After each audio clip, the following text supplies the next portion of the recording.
Geography 507, Geography of the Global Economy, Module 9, Part 1. So far in this class, we have looked at characteristics of the modern global economy, and we have talked about how each of the major players rose to prominence into the early post-war period.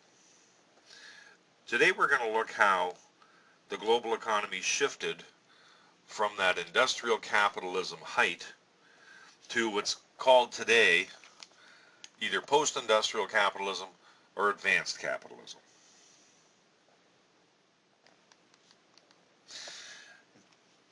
From the late 40s into the 50s through till the early 70s, the economies of the core countries performed very well. For example, in the US, mid-50s through mid-60s, the economy grew at close to 4% a year on average. Unemployment was low at less than 5% a year. Inflation was low, between 2 and 3% on average. And overall, household income over the course of that decade went up by nearly a third. Everything was economically rosy. The standard of living was good and steadily improving. People were better off than their parents had been at that stage of life, and there was no sign of things to change, only continued improvement. Then we get into the early 70s. From kind of the early to mid 70s through the mid 80s, we get a crisis evolve. To give you an example, over this time period, the U.S. economy grew at less than 2%, less than half the pace of before. Employment was more than double, over 10% a year. Inflation was more than double. And most troubling for individual households, this time, over a 10-year period, household income went up maybe 7%. So something's happened.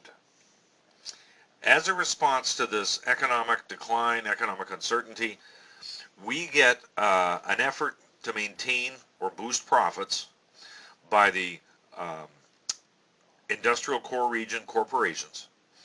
And they're going to enter a different phase in terms of what they make, how they make it, where they make it.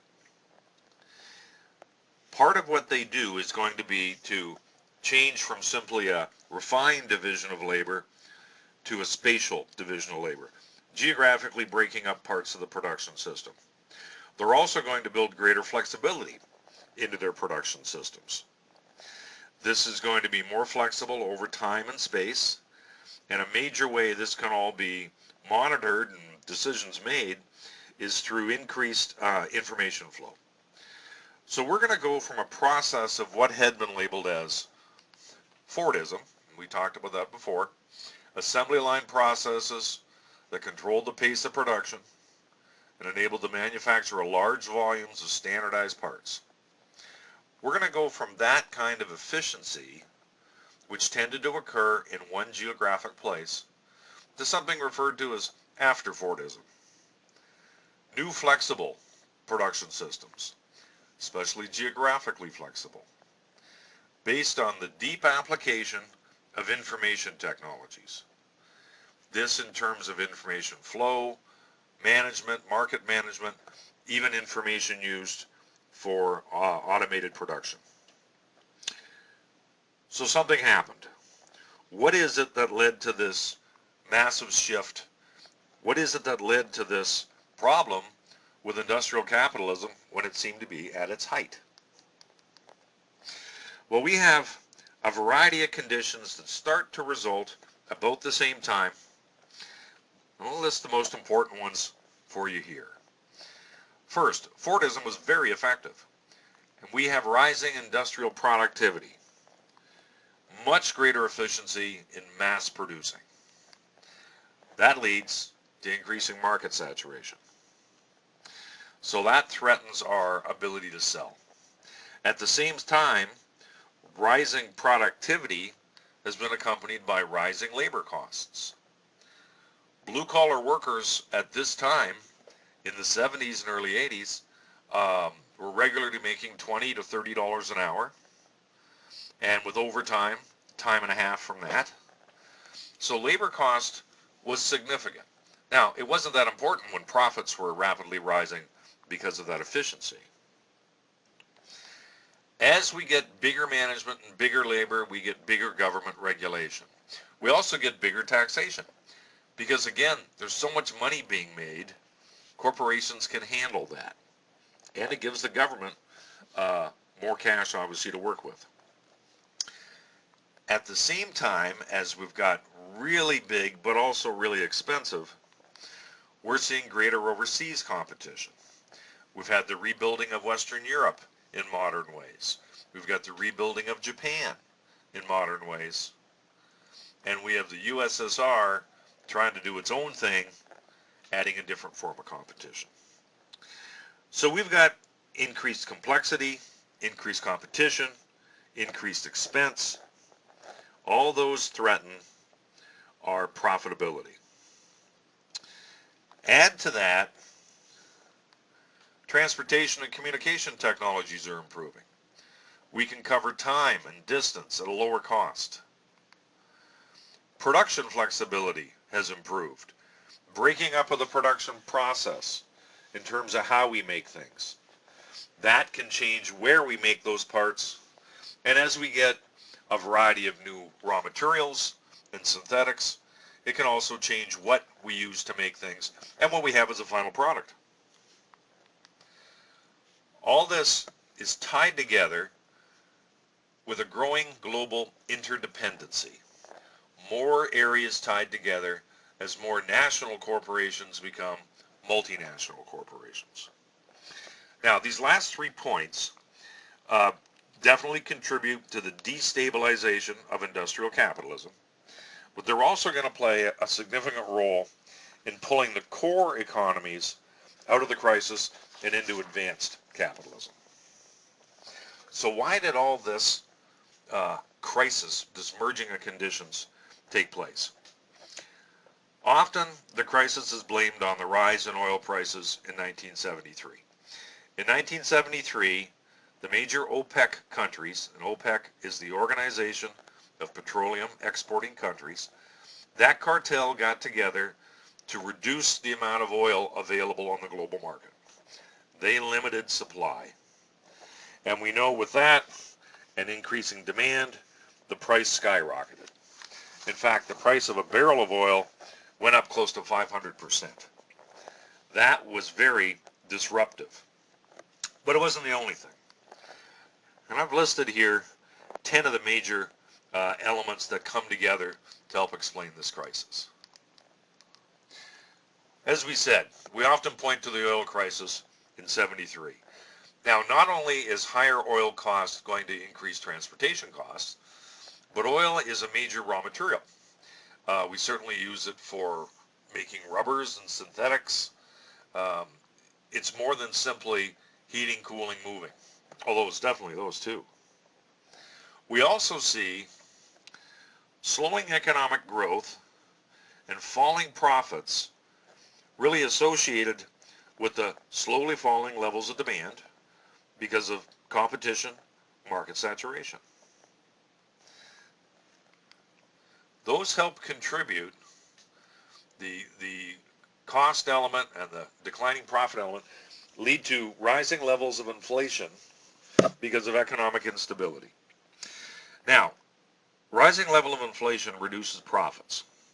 This limits the amount of capital accumulation or savings you can get when your profits are high. It also raises labor costs as the value of the dollar changes. When we have lower capital accumulation, we're going to get lower investment in technology, while at the same time higher labor costs means we really do need more investment in technology and automation. So it's kind of a double-edged sword there. The net result is capital-intensive industries are going to suffer, labor-intensive industries are going to suffer. We also have greater international monetary instability in the core. In the 70s, we get the idea of international floating exchange rates being established. Now, initially, That's going to lead to undervaluation and overvaluation. Places that are undervalued, such as Switzerland or Japan, they're going to see um, their export industry stimulated. Countries that initially are overvalued, like Britain and the United States, have a drop in their international competitiveness, as well as then import penetration into their home countries. This adds to the instability. We also have monetary instability in the periphery. The rise in oil money led to massive spending to developing countries. Any country that had the potential for an oil resource was able to use it as collateral and borrow on that future value. And we have a lot of money lent to less developed countries with the idea that their income is going to rise through oil and they will be able to afford to pay off these high debts. Instead, this is going to add to international financial instability. We're going to see a fear of bankruptcy of countries because action isn't happening quick enough.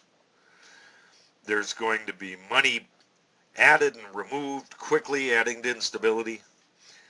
And there becomes a strong incentive for the newly industrializing countries to try to really boost the export of cheap products.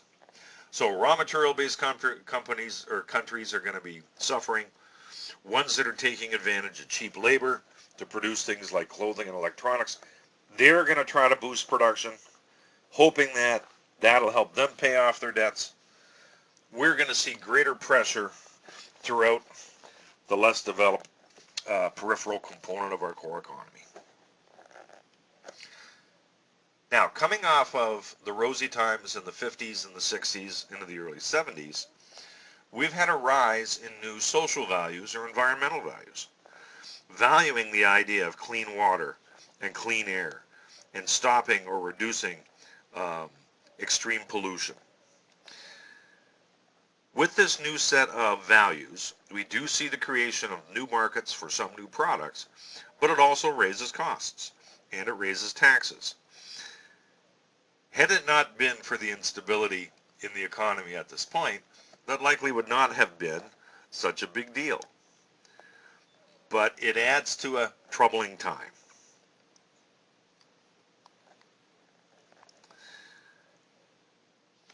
We get efforts to innovate and have technological change to try to deal with higher energy costs and higher labor costs. With this push for change, we're going to impact traditional industrial industries.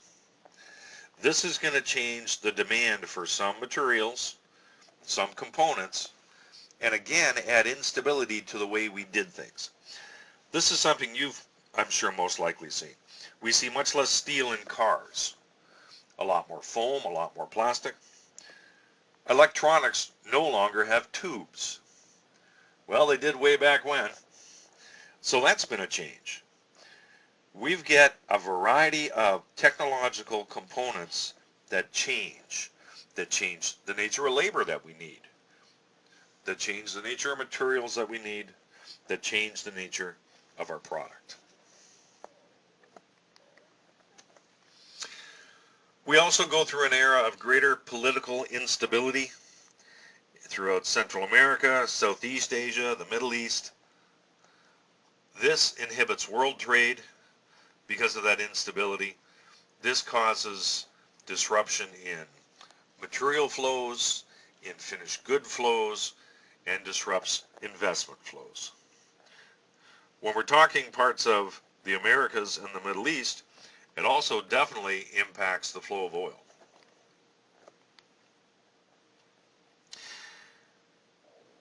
With this spread of industrialization to more of the core and then to the semi-periphery to take advantage of cheap labor, we get greater international competition. This is going to lead to some post-70s stagnation of world markets because of the greater competition. That combined with declining profits, again, adding a lot to instability. The last one I want to mention, We have significant advances in computing and telecommunications technologies. This is going to allow information to be exchanged much more quickly. We're going to have a quicker change in interest rates, in currency exchange rates, in raw material and commodity prices. All this leads to a need to make decisions more quickly. And that's where the human part comes in. And it's harder for humans to adjust and pick up the speed like we're able to gain through technology. So this adds to the destabilization of the economic environment. How to decide where to invest in terms of labor or wage rates, locations, types of materials, all adds to a net effect to accelerate the processes of reorganization and structural change, all contributing to upsetting the apple cart. The pace of change increased. So here we are, things going through a crisis and getting increasingly quicker at doing so. The emergence from this was due in part to new technologies related to information processing, circulation, and production. At the same time, these are going to make the situation more complex because it's going to increase global interdependence, more places tied to other places.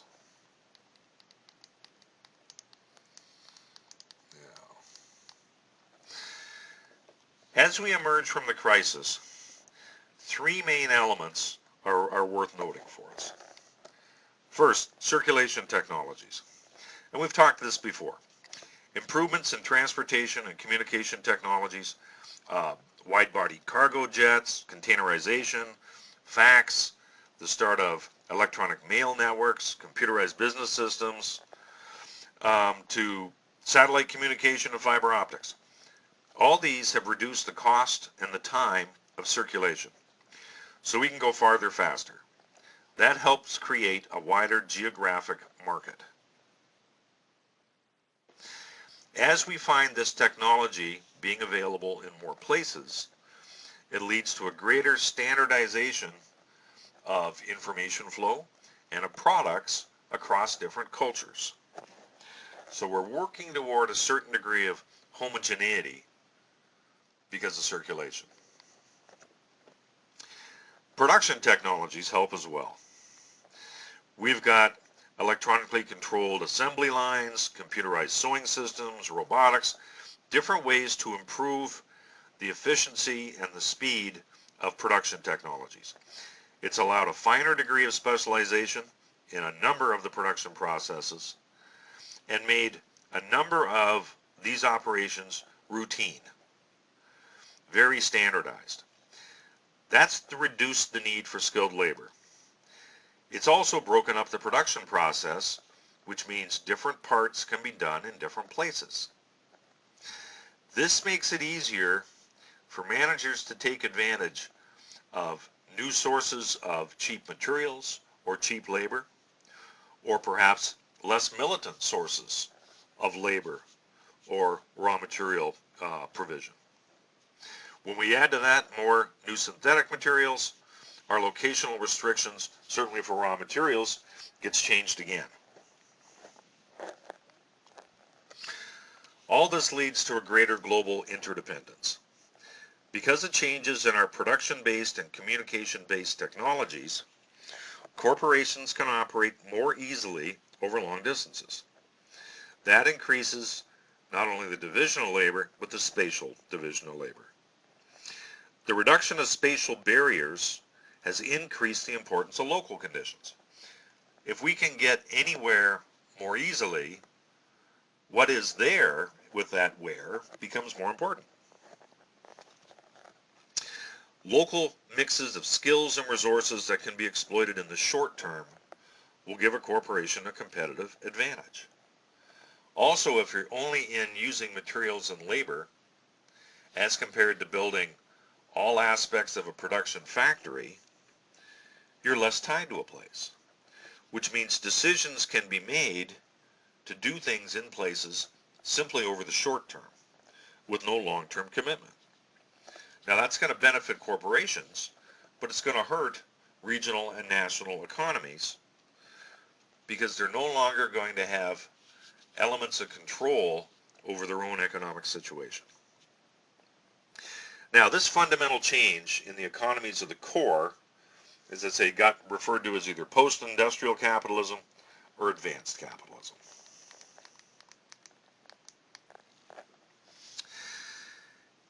It represents a structural shift in the way economies are organized. We see a shift from secondary dominated activities of our industrial capitalism to tertiary and quaternary sector activities in advanced capitalism. And we can see the tertiary quaternary sector jobs dominating the U.S. employment market now. We see a shift from labor-intensive to capital-intensive production whenever possible, introducing techniques of automation, computer-driven mass production. Now, there are some industries that cannot escape the need for human labor: electronics, textiles, clothing. That'll have an impact in certain countries. There also are cheaper products. But in this effort to maintain or boost profits, we've seen a shift from big single industry corporations to huge multi-industry corporations. This ties into our discussion of corporations becoming involved in sectors we may not have expected, like agriculture. With this, we get a shift. We get a shift of investment patterns, of where we're putting our capital. Looking for new locations, for markets, for the factors of production, tying different regions and countries together, really becoming global in the search for profit and stability.